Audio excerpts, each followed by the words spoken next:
Oke adik-adik, berjumpa lagi dengan saya Syadi Koten di pertemuan ketiga. Saya ucapkan selamat bergabung, selamat mengikuti pembelajaran di pertemuan ketiga ini.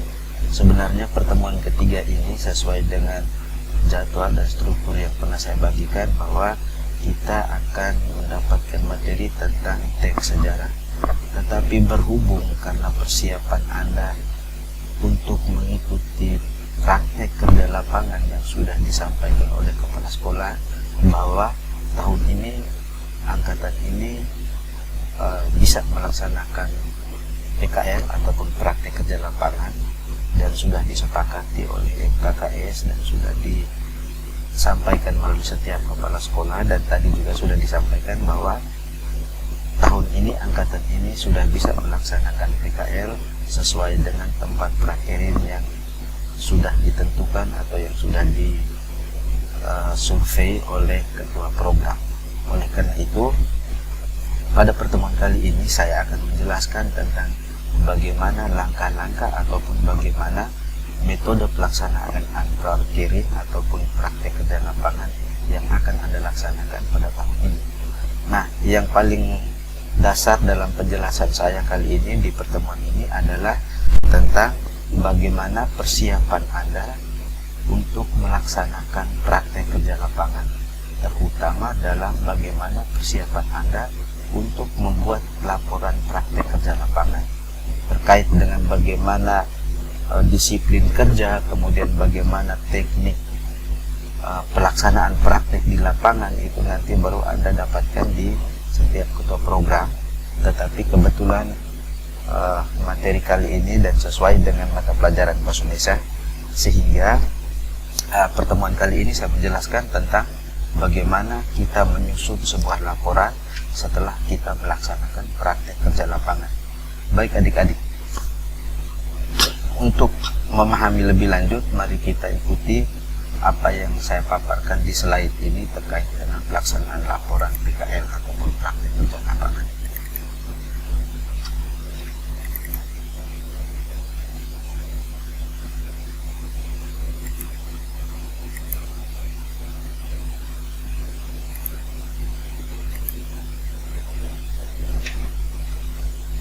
Materi kita kali ini tentang panduan pembuatan laporan praktek kerja lapangan.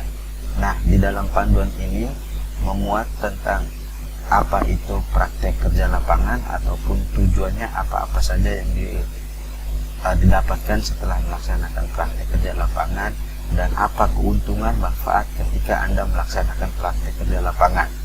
Kemudian hal berikut yang paling penting adalah bagaimana kita menyusun laporan praktek kerja lapangan, karena laporan PKL ini wajib dibuat oleh siswa setelah melaksanakan praktek kerja lapangan, dan ini merupakan penilaian tersendiri ketika Anda telah selesai melaksanakan prakerin adik-adik. Setelah Anda melaksanakan praktek kerja lapangan, baik istilah praktek kerja lapangan ataupun prakerin ataupun PKL, kemudian PK praktek kerja, itu sebenarnya sama saja, hanya tergantung kepada bagaimana metode pelaksanaannya. Nah, tahun-tahun sebelumnya itu kita dengan istilah prakerin, tetapi tahun ini sesuai dengan juknis yang diturunkan bahwa istilah prakerin itu sudah diganti dengan kembali lagi dengan praktek kerja lapangan, tetapi model pelaksanaannya sama ya adik-adik ya, hanya nomenklaturnya yang berbeda. Oke, saya jelaskan tentang gambaran umum pelaksanaan PKL ataupun praktek kerja lapangan. Nah, PKL adalah kegiatan pendidikan, pelatihan, dan pembelajaran yang dilaksanakan di dunia usaha atau dunia industri yang relevan dengan kompetensi atau kemampuan siswa sesuai bidangnya. Nah, ini maksudnya ketika Anda sudah ada jadwal melaksanakan prakerin, Anda tidak bisa melakukan prakerin itu semau Anda. Maksudnya pelaksanaan praktik kerja lapangan itu harus sesuai dengan kompetensi ataupun keahlian Anda. Terutama misalnya kalau di agribisnis tanaman pangan dan horti, maka ketika dia melaksanakan PKL, tempat yang menjadi tempat PKL itu juga harus sesuai dengan kompetensi. Begitu juga dengan program yang lain. Jadi ini menjadi penting ketika penentuan lokasi ataupun tempat pelaksanaan prakerja ataupun PKL. Kemudian yang kedua, dalam pelaksanaannya dilakukan dengan prosedur tertentu bagi siswa yang bertujuan untuk magang di suatu tempat kerja, baik dunia usaha maupun di dunia industri. Artinya begini adik-adik, dalam pelaksanaan ini dilakukan prosedur tertentu, artinya adik-adik ketika melaksanakan PKL ataupun praktik kerja lapangan itu harus mendapatkan panduan pelaksanaannya. Tidak bisa serta-merta kemudian saya mau praktik di perusahaan ini sesuka Anda, semaunya Anda, tidak bisa. Walaupun Anda memilih untuk praktek ataupun PKL di tempat yang Anda inginkan, misalnya ya, tetapi ketika Anda melaksanakan PKL, wajib Anda mendapatkan panduan jurnal kegiatan yang dikeluarkan oleh program, tentunya melalui sekolah. Jadi tidak serta-merta Anda menentukan prakirin kemudian jalan begitu saja ataupun sesuka hati lah. Itu sangat tidak bisa. Kemudian sebelum Anda melaksanakan PKL, Anda harus mendapatkan bekal dari pembimbing di sekolah ya, seperti ini ya. Nah, itu artinya bahwa Anda harus sudah dibekali ketika Anda melaksanakan PKL. Nah, bekal yang Anda bawa itu apa-apa saja ya. Misalnya pembelajaran kali ini, materi kali ini saya jelaskan tentang bagaimana sistematika laporan. Nah, bekal itu yang akan Anda bawa ketika Anda berada di PKL, sehingga Anda menyusun laporan juga sudah ada panduannya. Kemudian nanti akan ada pembekalan tentang bagaimana etika dan bagaimana tentang kesehatan dan keselamatan kerja ketika Anda di PKL. Itu nanti akan dijelaskan atau akan diberikan oleh ketua program ataupun Bapak Ibu yang ada di program di jurusan Anda. Jadi semuanya itu nanti akan dibekali kepada Anda supaya menjadi pedoman dan supaya menjadi penilaian bagi Anda. Kemudian yang berikut, alasan utama mengapa para siswa harus memiliki bekal ilmu pengetahuan dasar sesuai bidangnya agar dalam pelaksanaan PKL nanti tidak mengalami kendala yang berarti dalam penerapan ilmu pengetahuan dasar. Seperti tadi ya adik-adik ya. Jadi tujuan Anda mengikuti pembekalan itu maksudnya supaya Anda tidak mendapatkan kendala ketika dalam pelaksanaan. Kalaupun ada kendala, Anda kembali untuk melihat bagaimana petunjuknya. Ya, pengalaman-pengalaman yang kakak-kakak kalian yang ketika melaksanakan prakirin itu banyak kendala. Kemudian kendala itu diatasi sesuai dengan peraturan, sesuai dengan juknis ataupun sesuai dengan pedoman yang sudah dibuatkan. Saya kasih contoh yang paling sederhana, misalnya ketika Anda ada membuat permasalahan di PKL, kemudian ke sekolah mendapatkan telepon dari pihak industri bahwa anak ini ada buat masalah seperti ini, kemudian bagaimana solusinya. Nah, di dalam peraturan itu sudah jelas, misalnya ada teguran, kemudian setelah itu ditegur kemudian tidak bisa, maka dikembalikan ke pihak sekolah. Jadi tentang mengembalikan ke pihak sekolah ini tergantung ya, kebijakan di perusahaan ataupun di instansi. Ada instansi yang begitu tegas, begitu keras, ada instansi yang masih mempertimbangkan ya.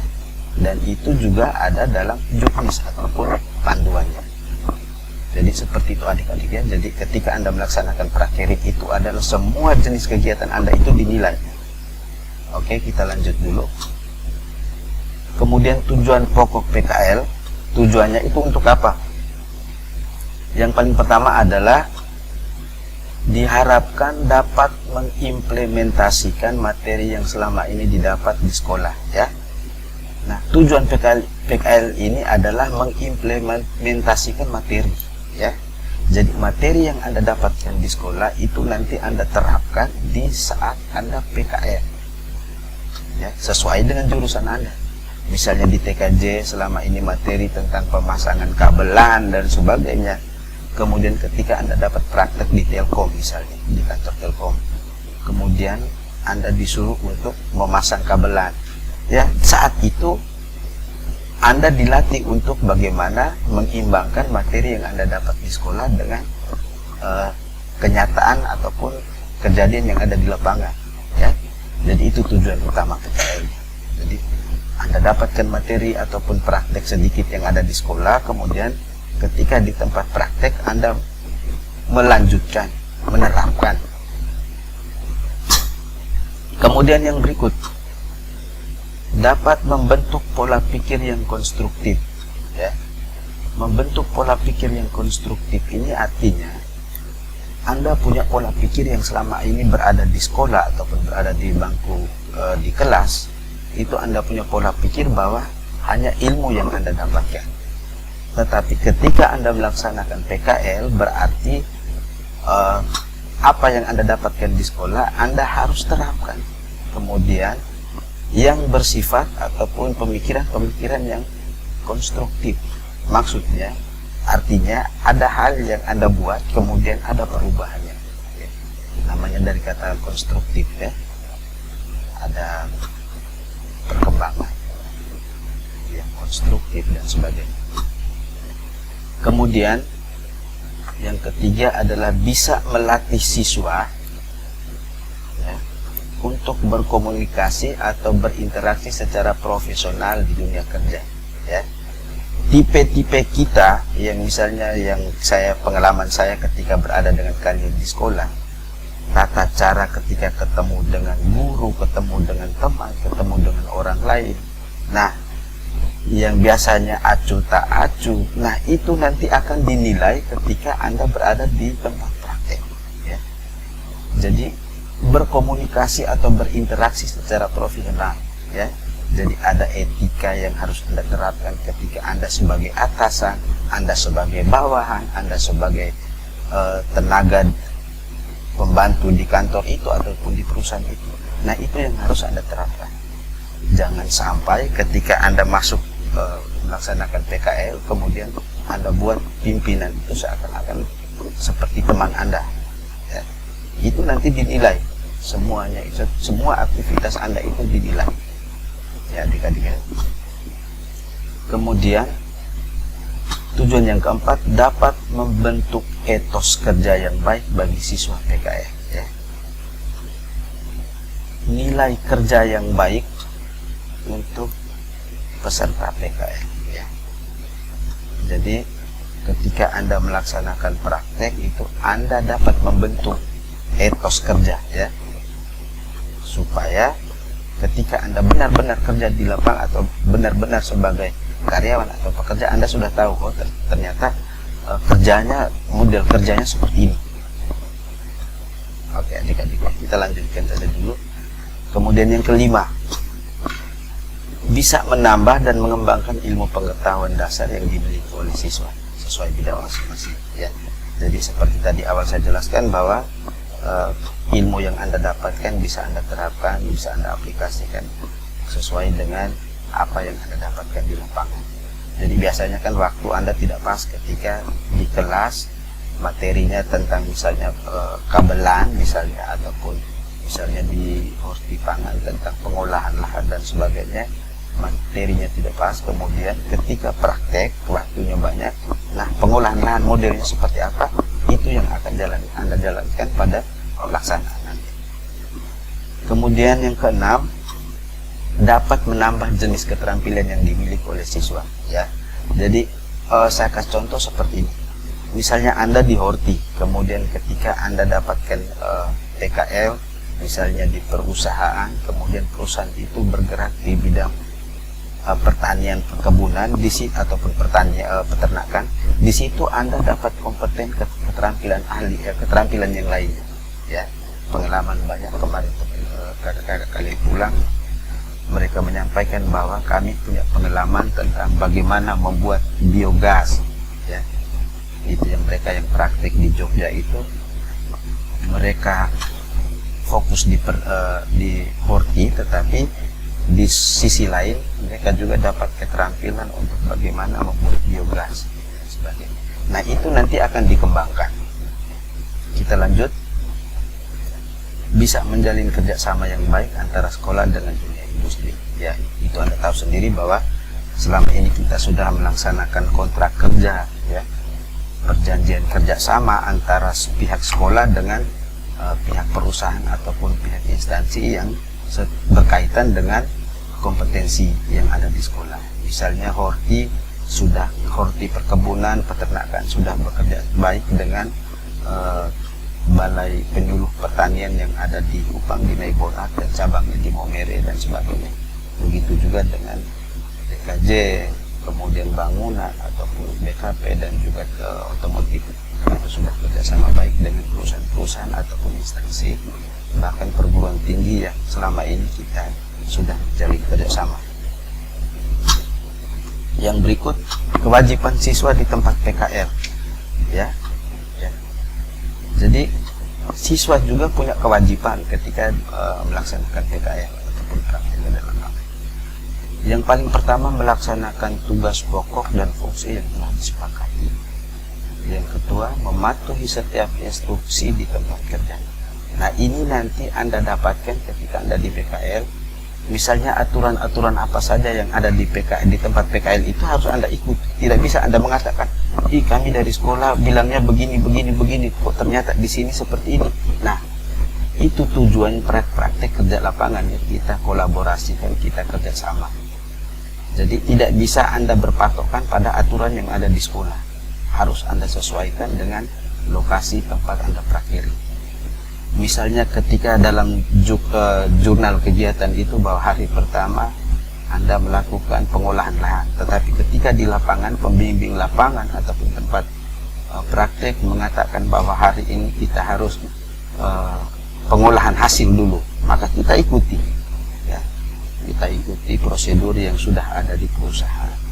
Nanti jadwalnya ataupun hal-hal lain teknis lainnya itu nanti disesuaikan.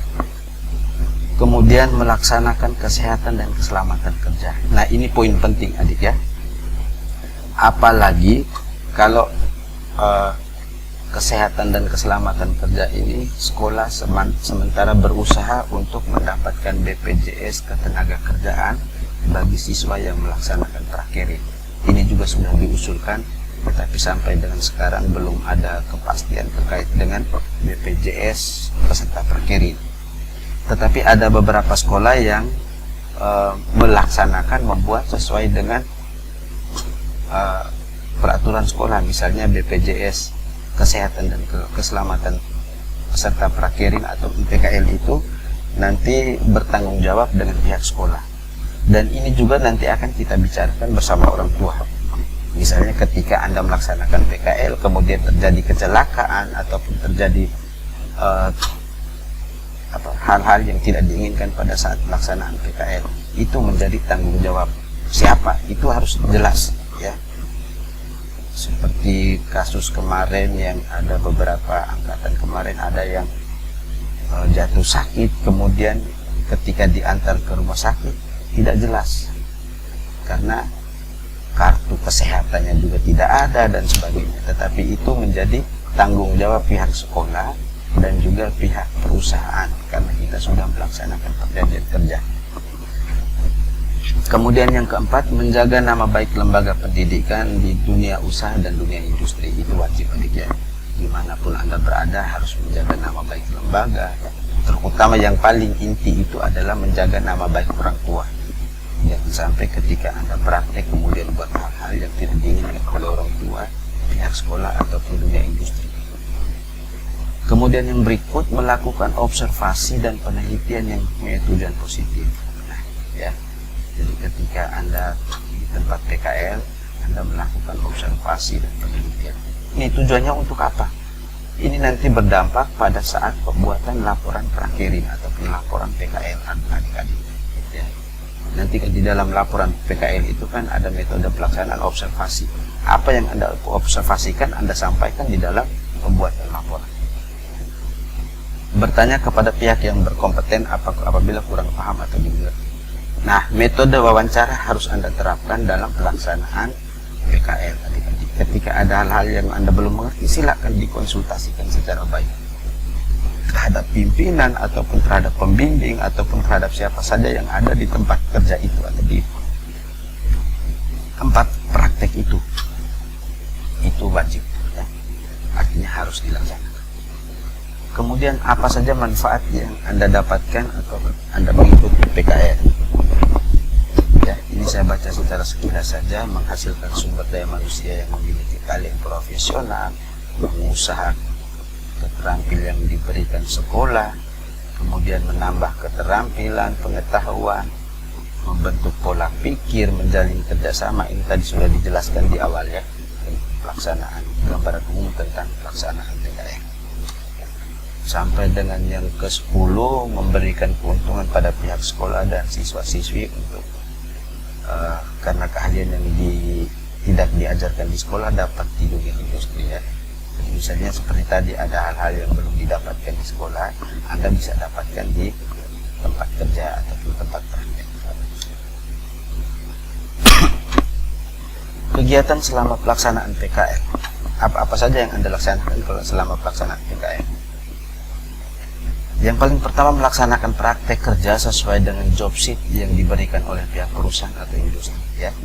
Walaupun sudah ada job sheet yang ada dikeluarkan oleh pihak program di sekolah, tetapi ada juga job sheet yang ada di perusahaan. Jadi disesuaikan dengan di perusahaan.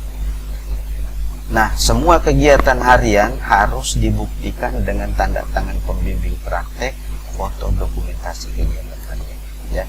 Jadi misalnya ini menjadi lampiran Anda untuk bukti Anda bahwa Anda betul-betul melaksanakan praktek dengan materi yang ada dalam pembahasan pembahasan laporan nanti. Saya kasih contoh, misalnya hari pertama misalnya pengolahan lahan. Saya kasih contoh.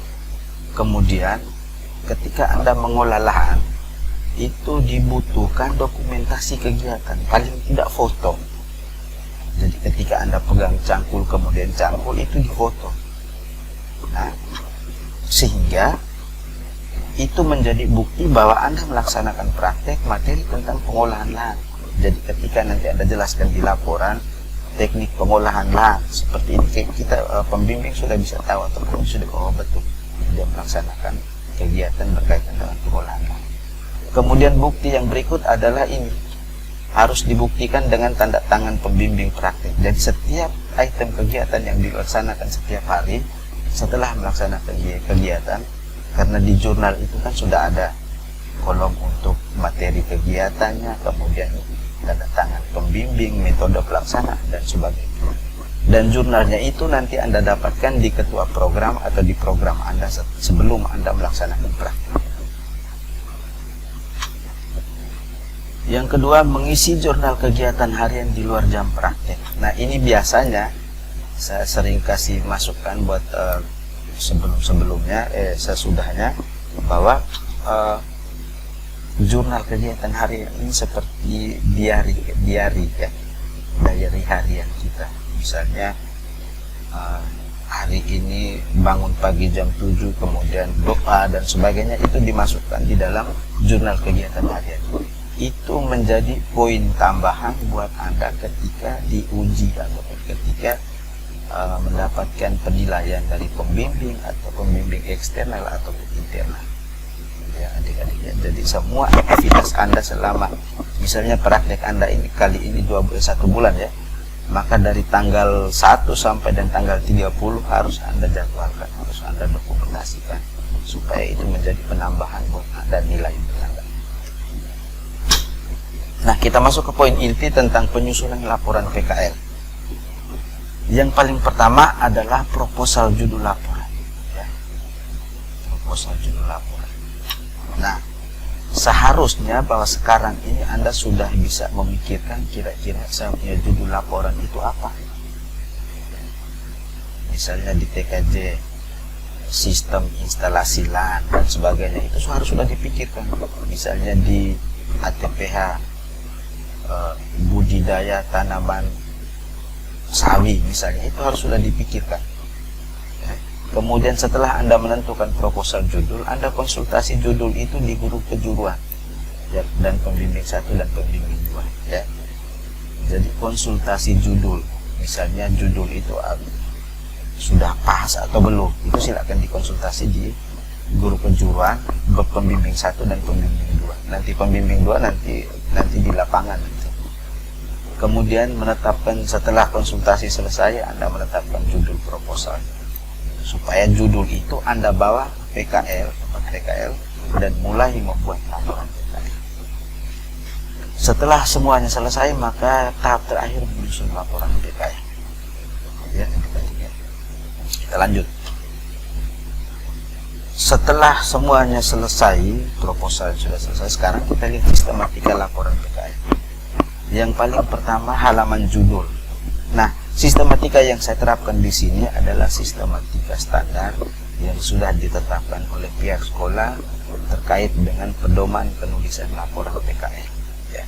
Bagaimana pedoman penulisan halaman judul itu sudah disepakati, sudah ditentukan dalam ketentuan yang sudah ditandatangani oleh kepala sekolah. Kemudian sistematika yang pertama, halaman judul. Nanti model halaman judulnya apa nanti sebentar di slide berikut. Setelah halaman judul, halaman pengesahan. Ya.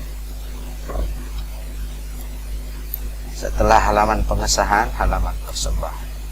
Nah, di dalam sini untuk misalnya keabsahan data ataupun abstrak itu tidak ada, karena memang kita pihak sekolah belum menetapkan perubahan tentang sistematika laporan PKL. Jadi kita masih berpatok pada sistematika yang pernah ditentukan oleh pihak sekolah.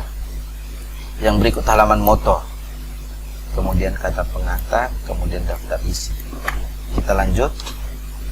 Kemudian di bab 1 pendahuluan itu memuat 4 sub, ya. Jadi latar belakang, rumusan masalah, tujuan dan manfaat. Kemudian tentang hipotesis dan sebagainya itu belum dimasukkan. Bukan apa, tetapi karena kita masih menggunakan panduan laporan penulisan PKL yang standar. Kemudian bab 2 tentang gambaran umum lokasi, ya. Nah, gambaran umum lokasi ini biasanya tentang struktur organisasi, denah lokasi prakerin ataupun denah lokasi PKL dan sebagainya, sampai ke bagaimana visi misi perusahaan dan sebagainya. Kemudian yang berikut tentang kajian pustaka, itu bab 3. Ya, adik ya. Kemudian kita lanjut. Bab 4-nya metodologi. Nah, di dalam bab 4 metodologi ini ada 3 poin. Yang pertama, waktu dan tempat pelaksanaan PKL, metode pelaksanaan PKL, kemudian tahapan pelaksanaan PKL. Kemudian bab 4 pembahasan, itu memuat tentang hasil dan memuat tentang pembahasan. Jadi biasanya mereka sesuai dengan panduan hasil dan pembahasan. Jadi dibahas secara tuntas tentang pelaksanaan kegiatan kalian itu di bagian pembahasan. Nah, pembahasan ini modal dasarnya adalah jurnal harian Anda. Jadi setiap jurnal itu nanti Anda bahas di dalam bab 4 ini pembahasan.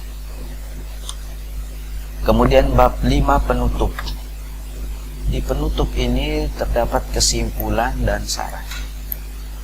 Ya, jadi bagaimana contoh kesimpulan, bagaimana saran nanti ada di slide.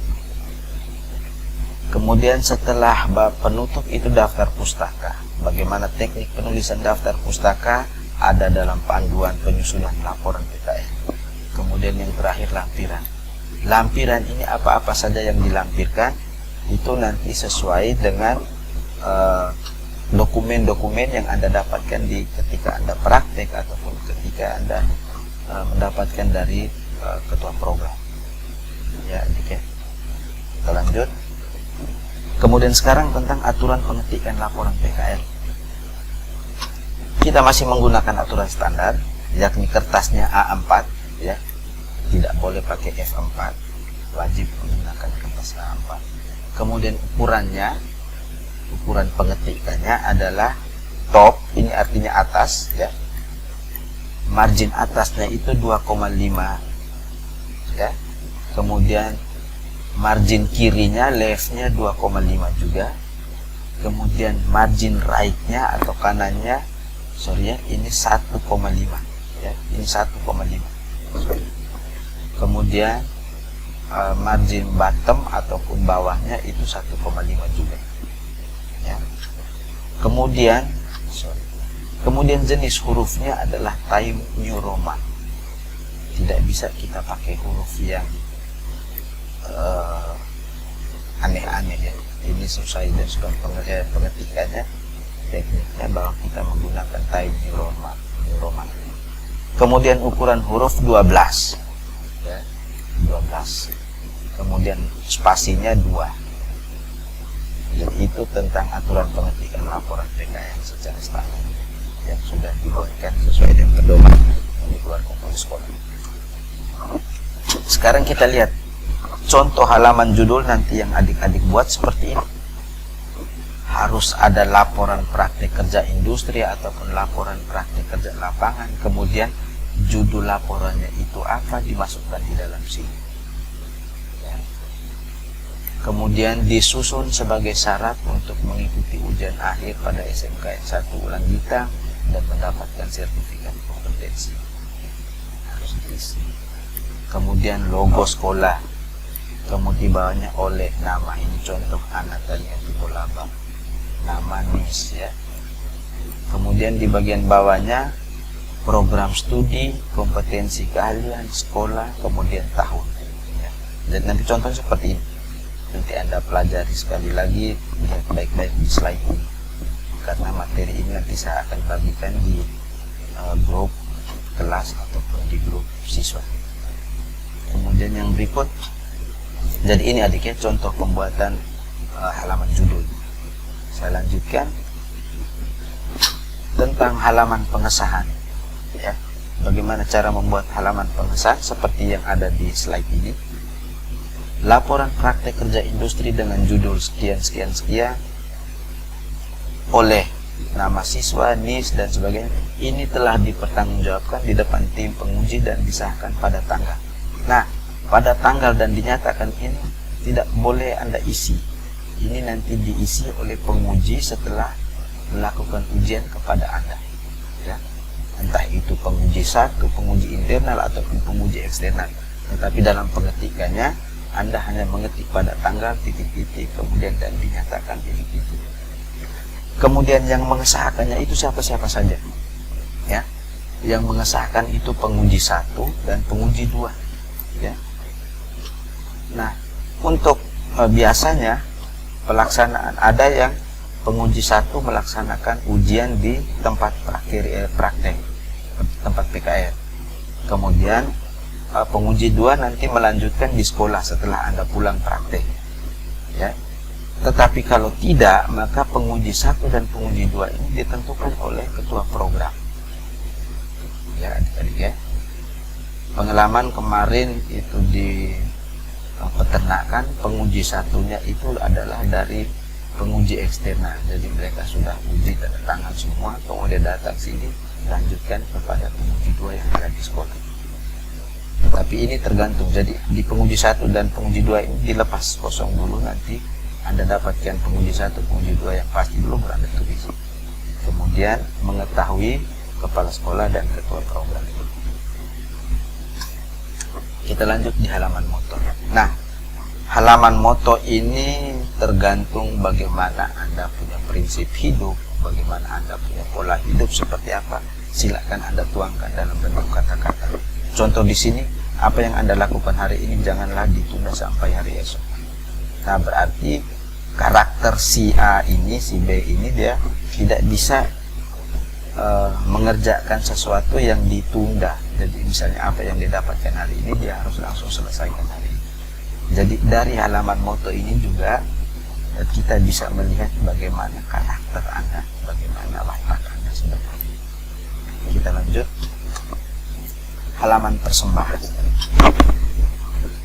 Contoh di sini laporan praktek kerja industri dengan judul perakitan jaringan lokal area network pada pelaksanaan praktek kerja industri dan seterusnya. Ini kutulis dan kupersembahkan buat kedua orang tuaku. Di situ masih pakai titik-titik dan mama titik-titik. serta alma mater SMK yang 1 Hulu di Kabupaten Kota. Oke adik-adik, halaman persembahan ini beda dengan ucapan terima kasih pada kata pengantar. Ya. Jadi saya sering tekankan bahwa di halaman persembahan ini betul-betul laporan praktek kerja lapangan ini Anda persembahkan kepada siapa? Ya. Yang paling tepat itu laporan itu Anda persembahkan kepada orang tua Anda dan alma mater. Ya. Tidak boleh persembahan ini Anda persembahkan kepada pacar, itu tidak boleh. Cukup kalau untuk pacar itu cukup diucapkan terima kasih nanti, tetapi di bagian paling terakhir, jangan paling pertama. Oke. Kita lanjut ke contoh halaman daftar isi. Jadi seperti ini contoh. Nanti pengetikannya adik-adik melihat modelnya seperti ini. Gambaran judul dan sesuai dengan yang ada di laporan Anda. Kita lanjut dulu. Ini contoh bab 1 pendahuluan. Jadi pendahuluan tadi kan ada 3, ya. Latar belakang, tujuan, dan manfaat. Jadi nanti pengetikannya modelnya seperti ini. Latar belakang seperti ini modelnya. Nanti Anda pelajari tentang bagaimana penulisan pendahuluan latar belakang. Yang paling jelas bahwa di latar belakang itu Anda gambarkan tentang bagaimana praktek kerja lapangan, kemudian apa tujuan praktek kerja lapangan, kemudian menjelaskan sedikit tentang judul sesuai dengan judul Anda. Misalnya budidaya tanaman sayuran, maka Anda jelaskan sedikit tentang bagaimana sayur sawi ataupun sayur kol yang Anda buatkan laporan itu judulnya itu. Kemudian yang berikut tujuan prakirim. Nah ini ada tujuan umum dan ada tujuan khusus. Silakan dijelaskan. Untuk bagaimana melihat tujuan umumnya ini nanti baru dilihat di buku panduan tentang penyusunan laporan. Kemudian yang ketiga tentang manfaat prakirim, ya. Bagaimana apa manfaat setelah Anda mendapatkan prakirim, nanti Anda tuangkan dalam bagian pendahuluan sub bagian 3 tentang manfaat prakirim. Nah, kemudian keadaan umum lokasi. Keadaan umum lokasi biasanya dibuat itu tentang nama dan alamat tempat prakirim, struktur organisasi, kemudian dana lokasi prakirim, seperti itu. Ya. Jadi mudah untuk. Yang penting bahwa Anda betul-betul sudah survei ataupun sudah melakukan monitoring terkait dengan lokasi prakteknya ataupun PKL. Biasanya yang paling pertama adalah nama dan tempat PKL, struktur organisasi, dana lokasi, bahkan ada yang sampai dengan visi dan misi perusahaan ataupun instansi yang tempat Anda praktek. Kita lanjut ke kajian pustaka. Di kajian pustaka ini, bab 3 ini memuat tentang teori tentang judul yang Anda paparkan. Misalnya Anda paparkan tentang, misal di sini contohnya kambing kacang, maka Anda jelaskan tentang kambing kacang itu yang bagaimana sesuai dengan teori siapa dan sebagainya. Kita lanjutkan saja dulu. Kemudian di metodologi pelaksanaan. Di metodologi pelaksanaan ini ada 3 sub, ya. Waktu dan tempat pelaksanaan ini nanti disesuaikan setelah Anda mendapatkan jadwal pelaksanaan PKL. Kemudian tempat pelaksanaan ini juga nanti Anda sesuaikan di mana tempat Anda laksanakan PKL. Kemudian metode pelaksanaannya seperti apa nanti Anda jelaskan di dalam metodologi pelaksanaan ini. Hasil dan pembahasan. Bab 5 hasil dan pembahasan. Itu tentang pengenalan alat dan bahan, kesehatan, keselamatan kerja secara umum. Pokoknya di hasil dan pembahasan ini Anda menjelaskan secara rinci sesuai dengan jurnal yang sudah Anda buat terkait dengan aktivitas Anda selama praktik. Dan harus ingat, harus sesuai dengan judul yang Anda ajukan. Misalnya Anda ajukan tentang budidaya tanaman sawi, ketika pelaksanaannya adalah tanaman terung, maka Anda harus cari praktek yang paling tidak ada materi tentang budidaya tanaman sawi. Karena tidak bisa Anda punya judul laporan tentang budidaya tanaman sawi sementara dalam pembahasan tentang budidaya tanaman terung. Tidak bisa. Ya. Kita lanjut dulu. Kemudian di bab 4 itu penutup. Nah, di dalam bab 6 ya. Bab 6 itu terdapat penutup, itu ada kesimpulan dan saran. Nah, kesimpulan ini menjelaskan tentang penjelasan secara umum tentang pembahasan yang sudah Anda bahas di bab sebelumnya. Ya. Jadi misalnya mulai dari pengolahan lahan sampai dengan panen, itu Anda menyimpulkan di sini. Kemudian di saran itu biasanya ditujukan kepada pihak sekolah, kemudian pihak dunia usaha atau industri, dan peserta prakerja atau peserta PKL. Jadi sarannya itu ditujukan kepada 3 ini biasanya. Ya, kalau Anda mau tambahkan lagi juga boleh, tetapi harus sesuai dengan judul laporan itu ataupun keberuntungan ya, laporan itu. Oke, kita lanjut. Kemudian bagaimana cara penulisan daftar pustaka? Seperti ini penulisan daftar pustaka, tetapi ini karena banyak yang dia pakai HTTP, berarti ini ambilnya dari internet. Bagaimana kalau kita ambil dari buku, nanti baru secara jelasnya nanti baru Anda lihat di panduan penulisan laporan. Ya, adik ya. Jadi nanti Anda akan dapatkan buku panduan tentang penyusunan laporan, buku panduan tentang pelaksanaan prakerja. Jadi nanti ada 2 buku yang Anda dapatkan atau modul yang Anda dapatkan sebelum Anda melaksanakan PKL. Kemudian lampiran. Apa-apa saja yang dilampirkan pada saat penyusunan final laporan Anda. Yang paling pertama adalah lampiran yang paling pertama adalah surat keterangan kepala sekolah. Surat keterangan kepala sekolah ini menerangkan bahwa Anda telah melaksanakan praktek kerja lapangan. Ya, jadi surat keterangan kepala sekolah ini tentang surat keterangan melaksanakan laporan praktek kerja lapangan. Kemudian yang kedua, foto prakerja. Jadi foto mulai dari Anda berangkat, Anda mengolah lahan pertama sampai dengan panen, kemudian Anda jual, kemudian Anda kembali lagi dapat untungnya dan sebagainya, itu dilampirkan semua foto kegiatan. Jadi foto kegiatan ini biasanya mulai sesuai dengan tahap kegiatan. Misalnya pengolahan lahan, fotonya ini.